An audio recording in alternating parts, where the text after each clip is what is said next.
In the future, due to the sharp rise in meat prices, humans developed a new species. They only need to drink water and can grow 100 pounds of meat in just 1 week.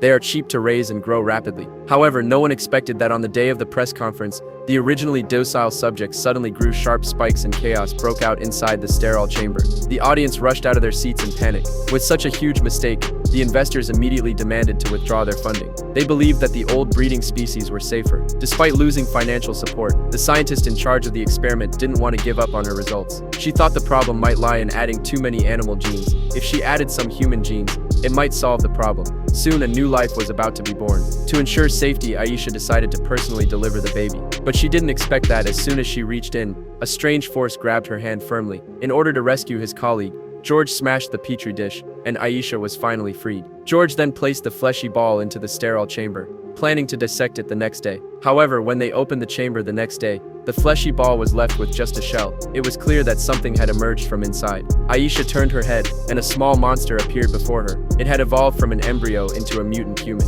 George panicked immediately and wanted to destroy this disastrous experiment, but Aisha refused to let him. Because she had already considered it her child, Aisha carefully took care of the mutant and tried to help it grow like a normal human, but an accident still happened. Due to being premature and underdeveloped, it soon developed a high fever. George had a sudden idea and immediately threw the mutant into a bathtub for physical cooling. Watching the monster struggle desperately, George suddenly pressed it down into the water, because no one knew what the monster would become as it grew. Soon the mutant gradually lost all signs of life, and George finally let out a sigh of relief. However, the next second, bubbles emerged from the mutant's mouth, and then it opened its eyes. Both of them were shocked. It had somehow transformed from a terrestrial animal into an amphibious one. As the mutant grew, Aisha and George decided to send it to an abandoned farm. Everything outside was full of curiosity for the mutant. So, while they were parked, it quietly ran out of the trunk. By the time they noticed something was wrong, it was already too late. The mutant was already gnawing on a wild rabbit.